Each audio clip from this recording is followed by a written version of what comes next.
Imaginemos el caos absoluto de cientos de aviones comerciales. Bestias de metal de toneladas de peso moviéndose casi a ciegas por un aeropuerto saturado. Menudo panorama. Ostras, es que es visualmente agobiante. Y lo único que evita un desastre logístico monumental es un rompecabezas matemático completamente invisible. Un saludo muy cordial y una cálida bienvenida a quienes sintonizan esta inversión profunda. Hola, es un placer estar aquí para desgranar este tema. Hoy traemos un análisis detallado sobre un documento fascinante. Se titula Asignación de puertas de aeropuerto, nuevo modelo e implementación. Y es obra de Chendong Lee, de la Universidad Texas Tech. Un investigador que, digamos que ha agitado bastante las aguas en este sector. Totalmente, porque el gran objetivo de nuestra inmersión de hoy es desentrañar el llamado problema de asignación de puertas de aeropuerto, o AGAP por sus siglas en inglés, o sea, cómo deciden las aerolíneas cuántas puertas alquilar y cómo asignan los aviones para evitar un colapso. Vale, vamos a desgranar esto. Y, fíjate, hoy el entorno virtual ha cambiado. Ya lo veo, ¿sí? Quienes nos escuchan tienen que imaginarse que estamos dentro de un ventanal gigantesco de una torre de control, pantallas llenas de códigos, radares parpadeando. Es el escenario perfecto para esto, porque para entender el documento, hay que saber de dónde venimos con este problema del AGAP. Tradicionalmente, la asignación de puertas en una terminal siempre se resolvía con modelos matemáticos clásicos. Como programación lineal y esas cosas, ¿no? Exacto. Se usaba programación lineal o incluso algoritmos genéticos que simulaban la evolución para encontrar la mejor combinación. Pero la clave aquí es el objetivo que tenían esos modelos antiguos. Buscaban por encima de todo la comodidad. O sea, minimizar las distancias. Eso es. El sistema calculaba los metros desde la puerta del avión hasta la recogida de equipajes y premiaba a las aerolíneas si los pasajeros caminaban lo menos posible. Y claro, eso suena a música para los oídos de cualquiera que viaje. Pero aquí es donde entra el giro del documento. Porque leyendo a Lee, oye, es un cambio de paradigma brutal. Es radical, sí. Radica en que ya no importa cuánto camine el pasajero.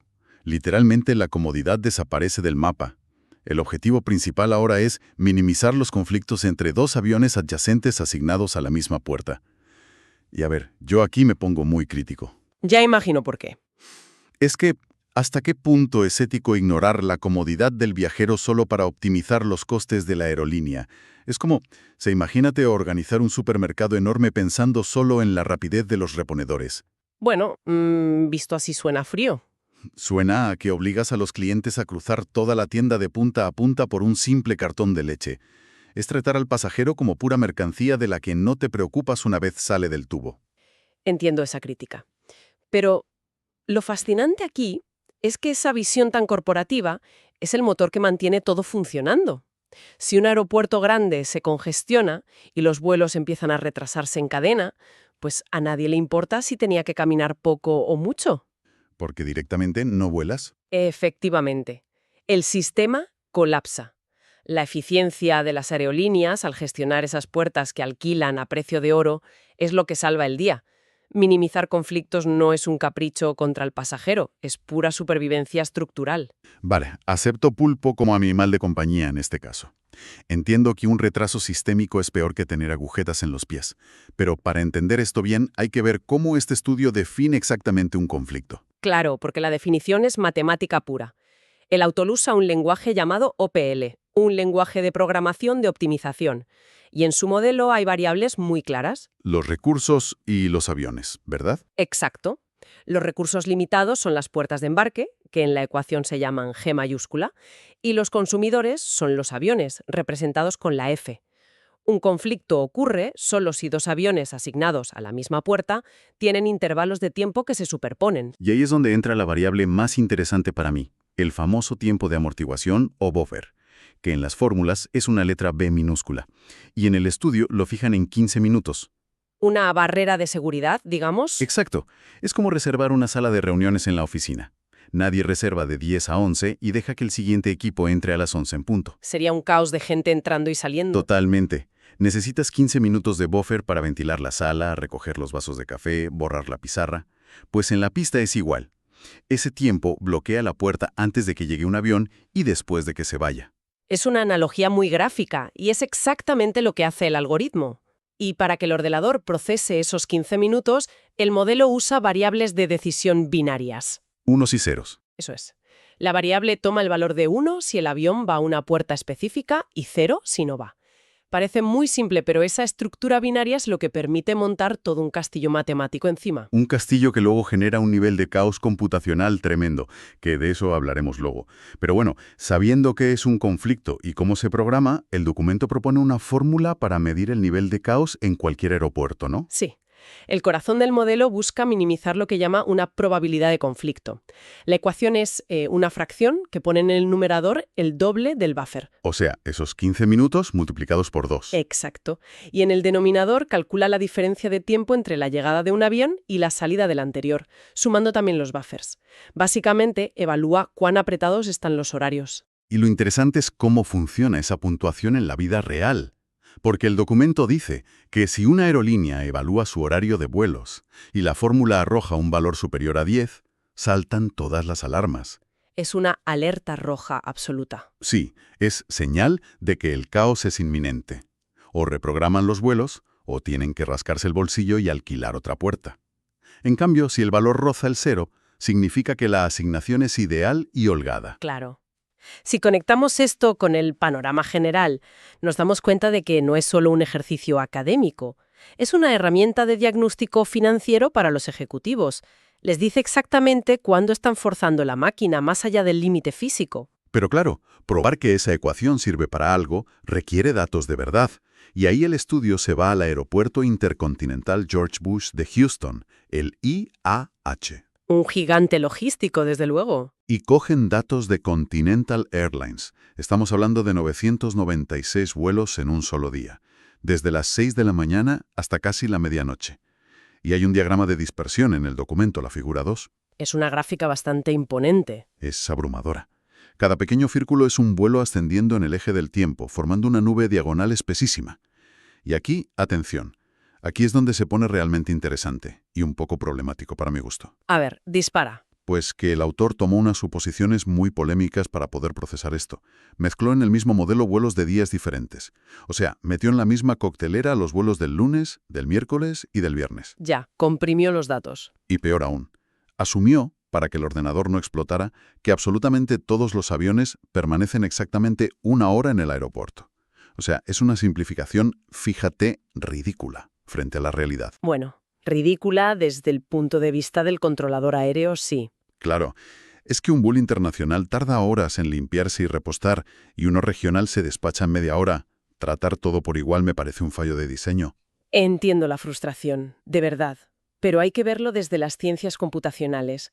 Para probar la viabilidad de un modelo matemático mixto, que une programación de restricciones lógicas y programación lineal, tienes que aislar el ruido externo. O sea, crear un entorno de laboratorio estéril. Exactamente.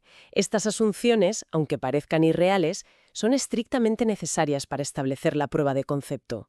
Si metes la variabilidad del mundo real el primer día y el ordenador falla, no sabes si falló la ecuación o si falló por la sobrecarga de datos. Limpiar la tubería antes de meter agua a presión. Vale, te lo compro por ahora. Y creo que el autor también era consciente de esto, porque antes de meter esos casi 1000 vuelos de golpe, hizo un experimento pequeñito, ¿no? Sí, para ver cómo se comportaba el sistema bajo presión sin colapsar. Tomó solo 33 vuelos y generó la tabla 1 del documento. La famosa tabla 1. Y ahí es donde vemos el punto óptimo financiero y el dolor computacional, como yo lo llamo. Es un resumen perfecto. En esa tabla van asignando diferentes números de puertas a esos 33 vuelos. Por ejemplo, con 3 puertas, la puntuación de caos se dispara a 28,73.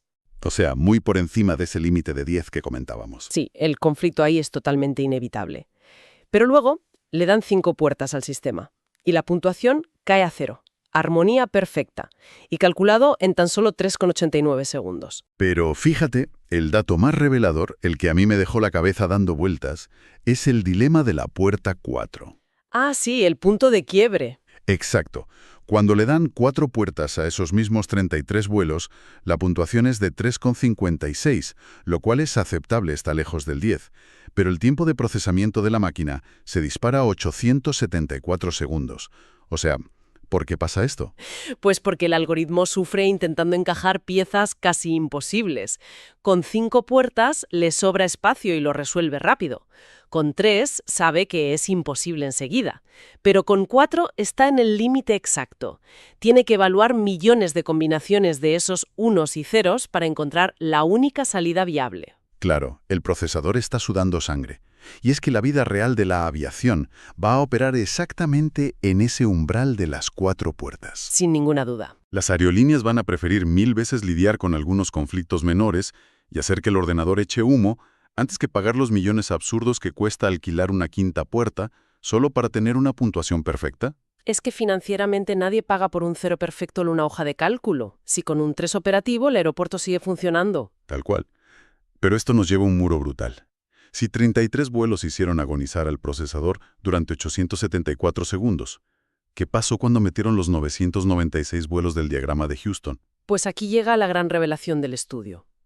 Al intentar asignar esos casi 1000 vuelos a unas 65 puertas, usando un servidor Dell bastante potente para la época, Un trasto serio, ¿sí?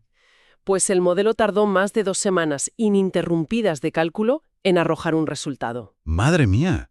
¿Más de 2 semanas? El espacio de búsqueda era tan inmenso que paralizó por completo la capacidad de la máquina. Es que es un disparate. Y esto subraya, la inutilidad práctica de este modelo puro ante imprevistos de la vida real. Imagina que quienes nos escuchan piensan en una tormenta de nieve brutal en pleno enero. ¿Un clásico en la aviación? Claro, una tormenta que retrasa decenas de aterrizajes. La aerolínea no puede decirle a la torre de control, oye, parad los motores, dejad los aviones en el aire, que esperamos 2 semanas a que mi servidor recalcula a qué puerta va cada uno. Sería cómico si no fuera trágico. Es que el asfalto exige respuestas en milisegundos, no en quincenas. Esto plantea una pregunta importante sobre la evolución de la tecnología. Y hay que romper una lanza a favor del autor.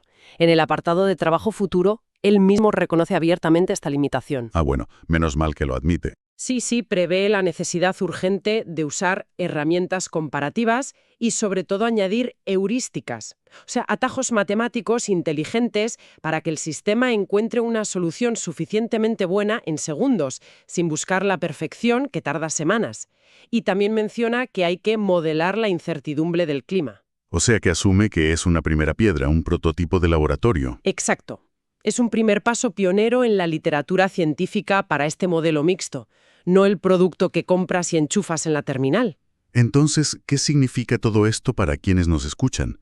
Si hacemos un pequeño resumen de este viaje, hemos visto un cambio brutal, pasando de mimar la comodidad del pasajero a optimizar el coste corporativo por la pura supervivencia del sistema. Efectivamente, el mal menor. Hemos aprendido el papel vital de ese buffer de 15 minutos, nuestro salvavidas invisible. Y claro, esa eterna batalla, el dilema de la puerta 4 entre reducir el riesgo a 0 o no arruinarse alquilando más infraestructuras. Y fíjate, me gustaría dejar a la audiencia con una reflexión que va un poco más allá de lo que dice el papel. ¿Te escuchamos? Pensemos en ese muro de las 2 semanas. Esto fue publicado hace tiempo. ¿Qué pasará dentro de nada cuando la computación cuántica madure y pueda resolver este exacto problema matemático en milisegundos? Ostras, eso lo cambia todo. Llegaremos a un punto en que los aeropuertos sean sistemas algorítmicos tan asombrosamente perfectos y con un margen de error tan microscópico que ni siquiera los humanos en la torre de control puedan comprender del todo cómo está operando la máquina en tiempo real. Esa idea es fascinante y, oye, da un poco de vértigo también. Dejar todo en manos de una caja negra matemática infalible. En fin, ha sido un placer desgranar todo este entramado logístico que casi nadie ve cuando se sube a un avión. Muchísimas gracias a nuestra audiencia por acompañarnos. Recordamos el inmenso valor de seguir aprendiendo y cuestionando lo cotidiano. Despedimos aquí esta inmersión profunda. Hasta la próxima. Hasta pronto.